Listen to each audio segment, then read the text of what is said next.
Assalamualaikum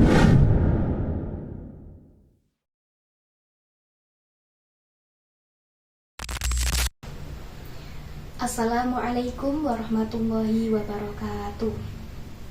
Alhamdulillah, alhamdulillahirabbil alamin, wassalatu wassalamu ala asrofil anbiya'i wal mursalin wa ala alihi wa sahbihi ajma'in, amma ba'd. Yang terhormat kepada Bapak Dr. Dedi Wahyudi MPDI selaku dosen pengampu mata kuliah Filsafat Pendidikan, serta seluruh teman-teman yang berbahagia dimanapun Anda berada. Pada kesempatan kali ini saya akan menyampaikan presentasi yang berjudul Pemikiran Filsafat tentang Pendidikan Al-Ghazali. Ada 6 poin yang akan kita bahas nantinya. Yang pertama yaitu hakikat pendidikan menurut Al-Ghazali. Hakikat pendidikan menurut Al-Ghazali. Ada 2 prinsip Al-Ghazali. Yang pertama yaitu hakikatnya sebagai pembersih diri, dan yang kedua sebagai pusat hati. Maksudnya, pembersih diri seperti yang kita tahu bersama bahwa pendidikan adalah usaha membersihkan diri dari akhlak yang buruk menjadi akhlak yang lebih baik. Pusat hati. Hati merupakan inti dari pendidikan. Kenapa? Karena menjadi esensi sejati manusia, bukan karena dari unsur fisiknya, melainkan hati itu dari nurani kita sendiri. Pendidikan pada hakikatnya adalah sebuah usaha untuk membersihkan diri dari akhlak yang buruk menjadi akhlak yang lebih baik. Al-Ghazali sendiri menegaskan bahwa kemanusiaan seseorang bukan ditentukan oleh unsur fisiknya, melainkan dari kondisi hatinya. Karena itu, pendidikan menurut beliau bersifat teoritis. Apa itu? Berorientasi kepada Tuhan. Jadi teosentris itu adalah berorientasi kepada Tuhan, sehingga arah utamanya itu ada pada pembentukan akhlak mulia yang dimana mendekatkan diri dari manusia kepada Tuhan yang Maha Esa, seperti itu. Selanjutnya ada tujuan pendidikan menurut Al-Ghazali. Tujuan pendidikan itu sendiri ada 3 tingkatan ya.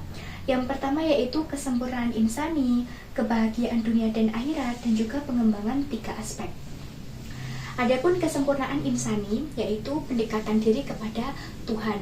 Cara kita mendekatkan diri kepada Tuhan itu bagaimana? Yang kedua, kebahagiaan dunia dan akhirat, yaitu keseimbangan kehidupan temporal dan spiritual. Jadi itu harus beralur ya, di antara kebahagiaan dunia dan juga akhirat. Itu harus jalan.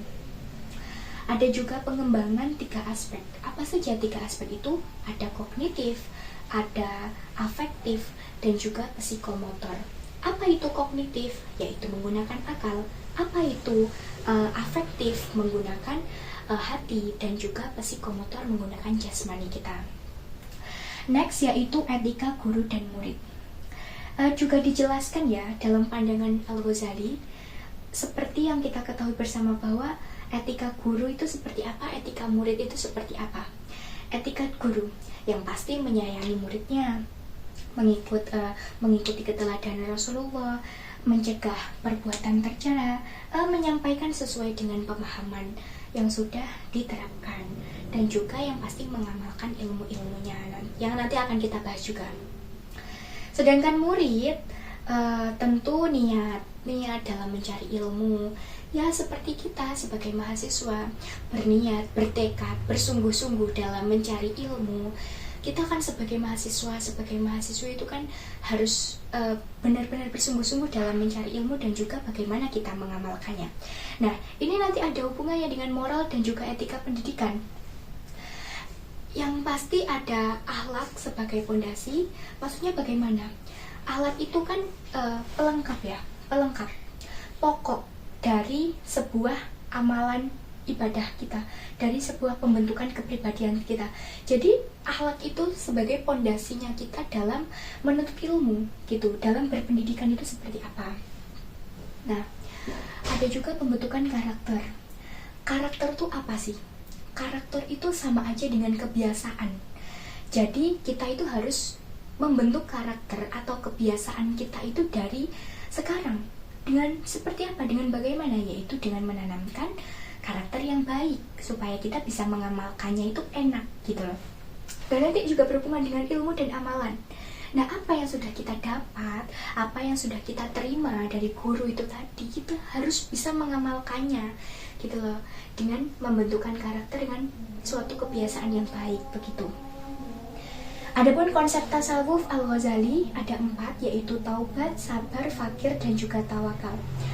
Taubat, ya, seperti yang kita tahu bersama bahwa taubat adalah membersih diri dari kesalahan dan dosa sebelumnya. Jadi kita harus bertaubat. Sabar, seperti kita tahu, sabar adalah menahan diri dari segala cobaan, dari segala ujian, itu adalah sabar. Fakir adalah sikap kesederhanaan. Sikap kesederhanaan dalam hidup kita itu terikat pada kemewahan duniawi atau seperti apa itu ya. Jadi sikap fakir atau kesederhanaan. Dan yang terakhir yaitu tawakal, penyerahan diri kepada Tuhan, yaitu berserah diri kepada Tuhan. Nah, itu harus seimbang antara konsep-konsep 4 ini. Dan yang terakhir yaitu relevansi dengan pendidikan modern. Nah, yang pertama ada sistem kelas bertingkat, pembagian berdasarkan usia atau tahap perkembangan seperti madrasah modern zaman sekarang. Ya, seperti pendidikan modern zaman sekarang. Ada juga sistem asrama, perkembangan menjadi pondok pesantren, boarding school, dan lain-lain. Ada pendidikan karakter, stratifikasi, dan juga akademik. Nah, mungkin itu saja yang dapat saya sampaikan dalam presentasi kali ini. Saya mohon maaf apabila ada kesalahan, dan kepada Allah saya mohon maghfirahnya. Saya akhiri, Wallahul muwaffiq ila aqwamit thoriq. Wassalamualaikum warahmatullahi wabarakatuh.